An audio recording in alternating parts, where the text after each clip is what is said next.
Well, greetings and welcome to Friday Thoughts, Living Faithfully Together. I thought for today, in light of our gospel reading this weekend, about if you want to be a follower of Jesus, a disciple, we have to be willing to take up our cross to follow him.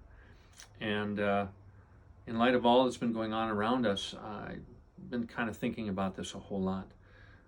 Stephen Garnaas Holmes writes a daily blog called Unfolding Light, and this week he wrote something called Take Up Your Cross, and it reads like this: "We've made it impossible to follow Jesus by expecting our faith to protect our privilege, as if we ought to be recognized as superior, worthy to be blessed, deserving to be treated well, given more rights than others, and of course going to heaven.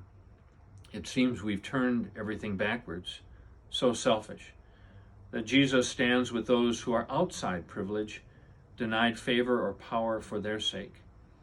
Jesus is not predicting the future here. He's accepting the risk of his path, the plight of the lowest caste. To follow Jesus is to take up our cross. It is not to tout piety,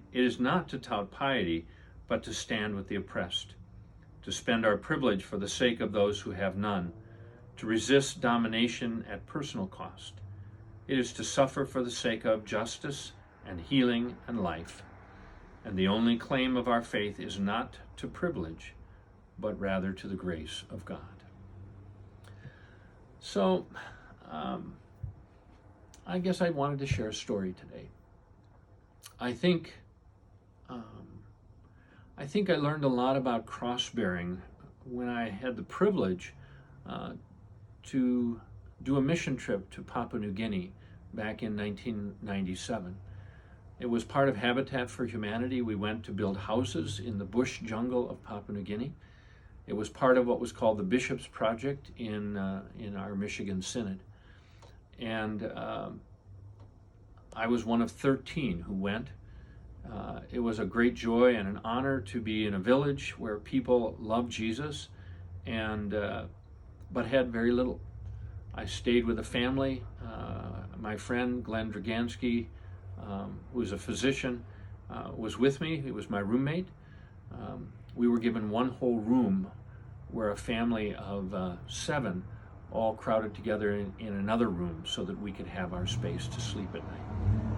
And every day we would go out and we would build homes that in the end cut the infant mortality rate in half.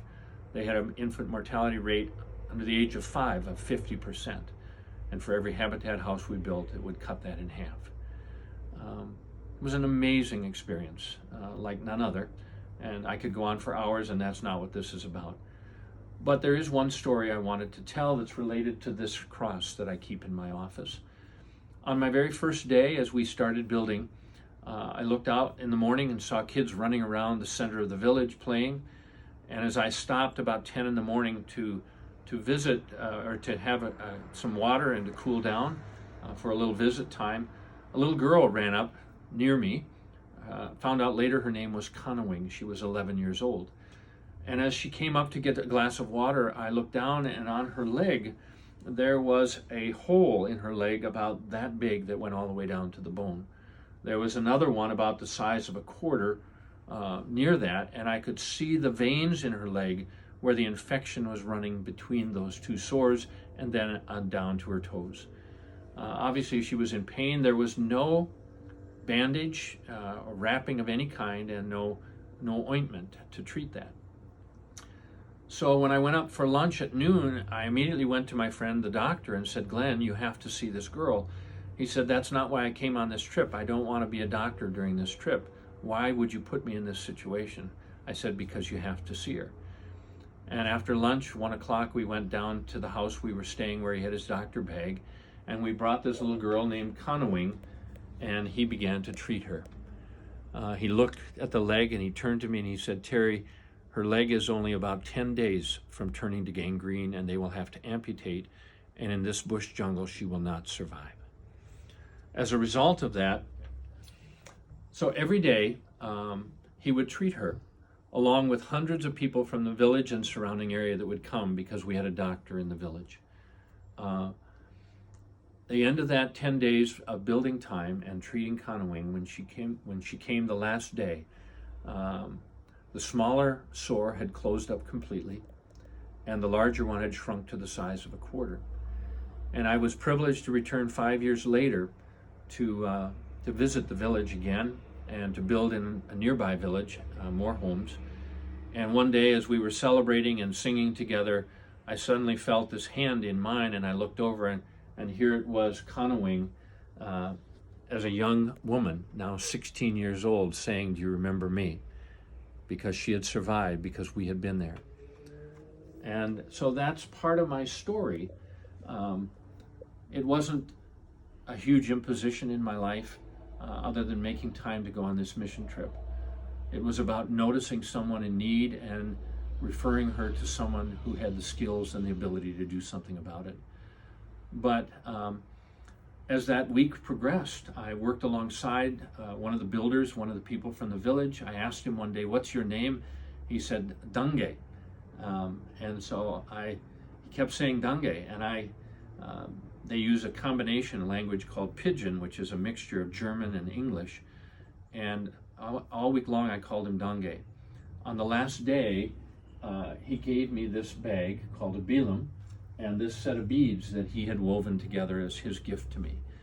It was finally on that day I realized his name was not Dange, his name was Deri, and he was the second high man in the village, and the little girl we had treated, Conowing, was his daughter.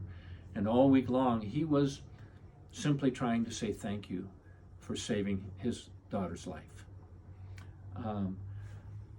This is the symbol of Christianity in Papua New Guinea, because when they finally tried to find a way to explain the love of Jesus to a people who had no word for love, when someone hung this bag that they carry all their belongings, their most precious belongings, I even saw them hang this on a nail with a baby in it and use it as a cradle, but they would carry that over their head, the women would, like beasts of burden.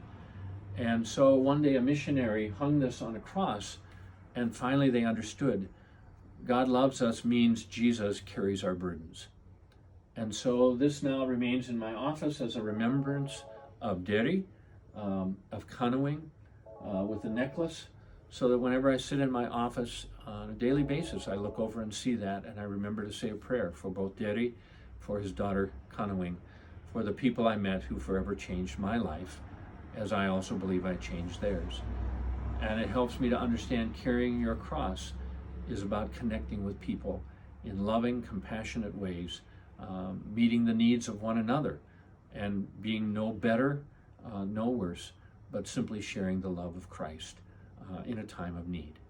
So I hope you'll remember that, and as you go into this week, as you remember these Friday thoughts, I hope you carry your cross in a way of connecting with others and sharing the love of Jesus, no better, no worse, but sharing the gift of God's gracious compassion and love with one another.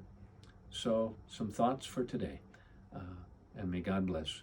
Remember, we're praying for you.